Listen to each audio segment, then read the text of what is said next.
We use him in a lot of different positions, a lot of different roles, and he's able to handle that. And part of that is because he is bright.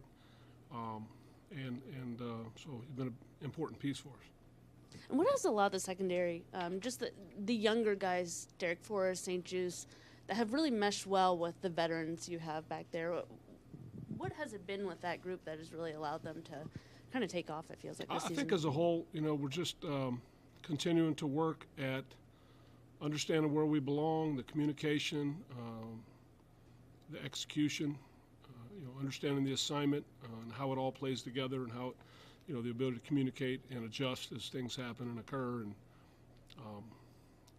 do all we can to help our team win. Ron mentioned he felt like your confidence in your players and your creativity with your personnel groupings has kind of increased throughout the year. Do you feel that way? Well, it's what we do. We try to put a plan together each week, utilizing the people we have available. We can't worry about Cole or Chase, and nobody cares about excuses anyway. So we're doing all we can each week to make sure we put together a good plan that we think can help us slow people down and give our football team a chance. So I think that's our job. I think that's our job as coaches, and that's how we're working at it. And so I guess for you, some of those solutions that you've come up with without some of those players, have you been, I guess, proud of that, or are there things that stand out to you? Like I said, I think as a group we've worked hard. We're continuing to work hard. Good things happen to people that stick together and believe in themselves and put in the work, and so I think we're seeing improvement as we go through the year, and that's what we want to get. It looked like Kendall Fuller had one of his better games on Monday night. Yep. Why do you think maybe he's ascending at this part of the year, or why do you think he succeeded so much in that matchup? Yeah, he made some great plays in key moments. Kendall's a good football player. And like I said, we're just fighting and working every week. We recognize there are new challenges each week, and I think the guys have done a great job of kind of dialing into the work that goes into preparing. And then we go out and compete, and then we go on to next. That's where we are, So, win or lose, I tell you, I'm happier when we win, but the work, as far as going forward, getting on to next is where it's at, and that's where the group is right now, which is what I'm most proud of, is the way regardless of how things are going, we are sticking together, we are working hard, and we're getting better. And turnovers can be viewed as fluky, the way the ball bounces on the ground, or maybe a tip pass falls or gets caught. But how do you teach your guys to be, more able to generate turnovers, even though a lot of it comes down to luck or a certain bounce? There's nothing lucky about it. It's only portrayed that way when it happens, and a lot of people didn't expect it. But we work at it. It's part of our focus. They come in bunches. You've heard me say that a few times. Well, they certainly came in bunches the other night. And people that discredit it are just trying to justify the position they had prior to that event. And they were wrong. It's easier to try and justify something than just admit you were wrong. With Montez Sweat, he's not necessarily atop the league's sack leaderboard, but he seems to be making big impact in several other ways.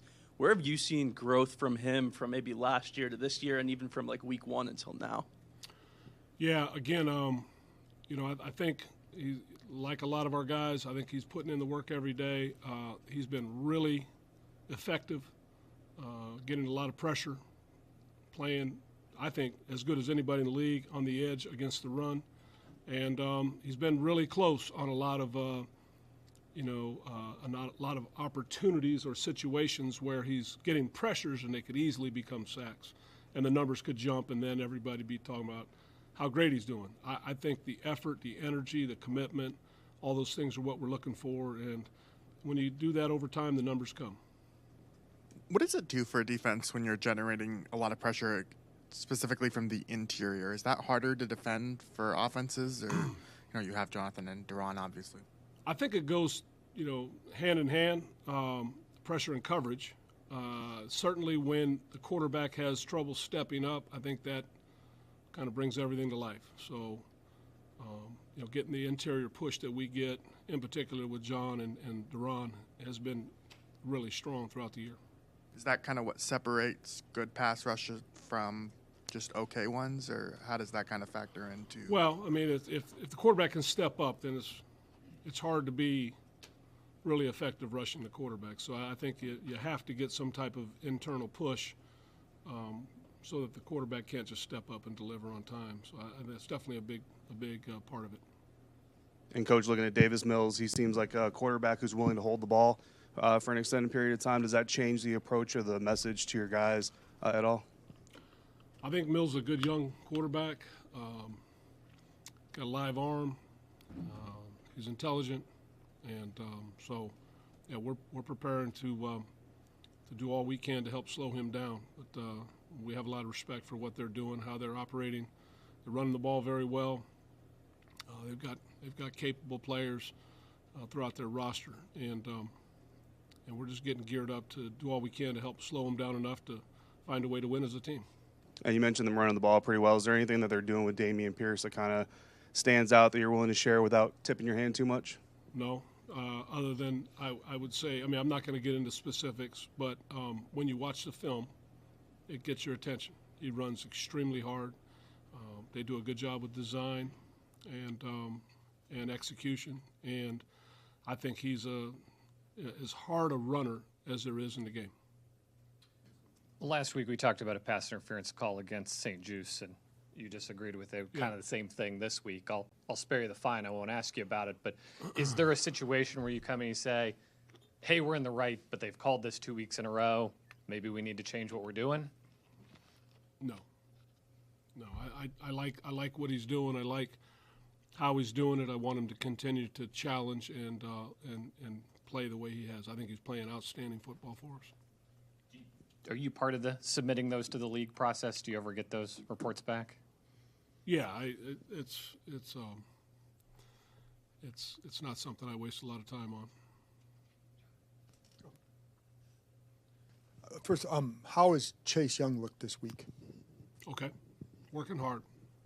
Are you seeing more? You said last week he wasn't able to do everything full speed. Are you seeing more of that this week, today, I guess? Yeah, because yesterday was Right. pretty light. So yesterday was probably going full speed as a walk. Today was he's working at it, So to me, the story there is when will he be back?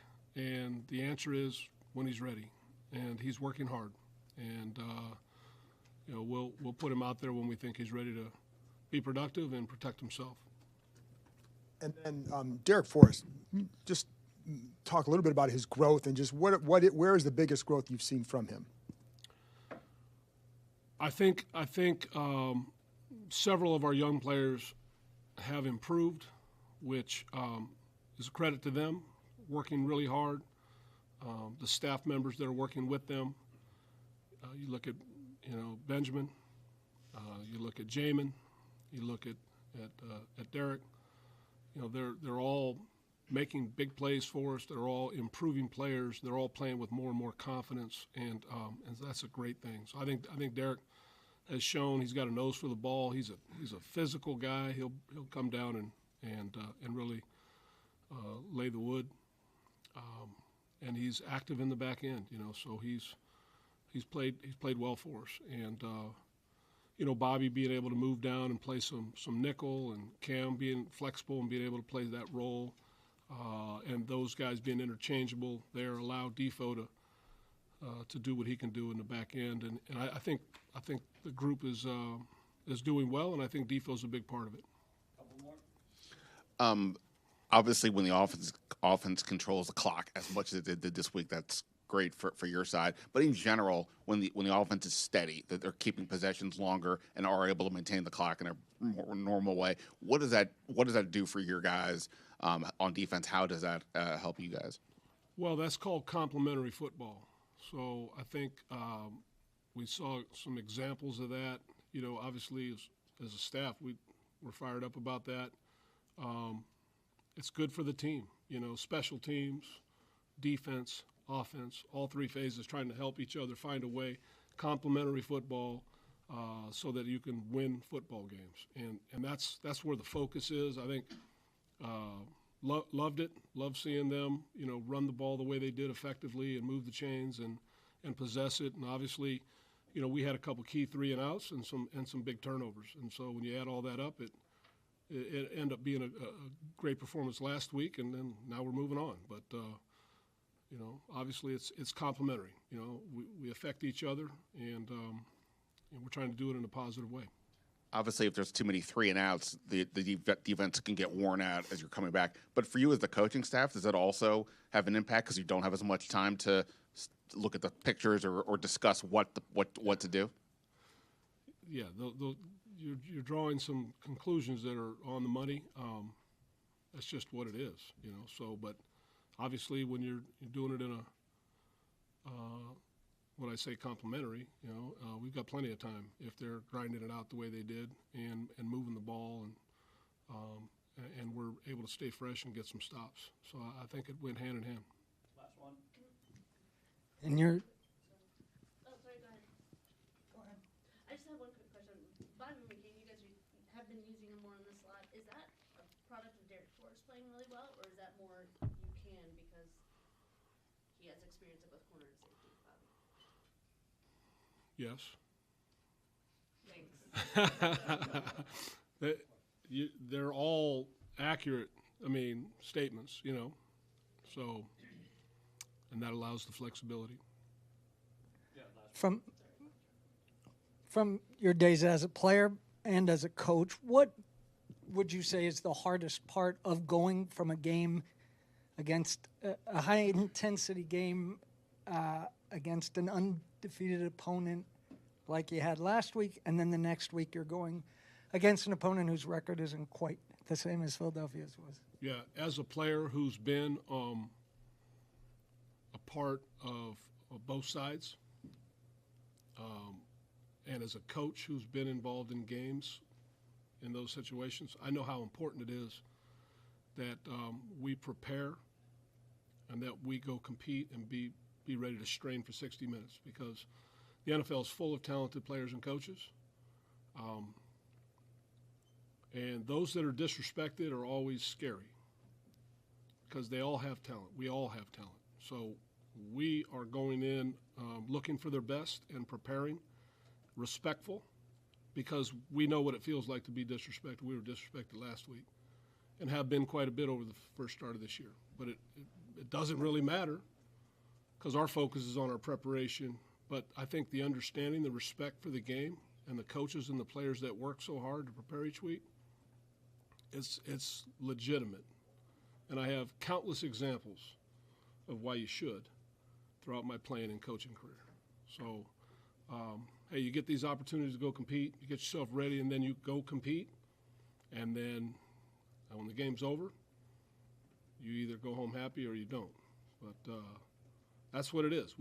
That's what we do. We prepare and we put our necks on the line. I mean, we put it out there each week. As players and coaches, that's what we do. So we're getting prepared for next. Thank you, Coach. All right, appreciate it.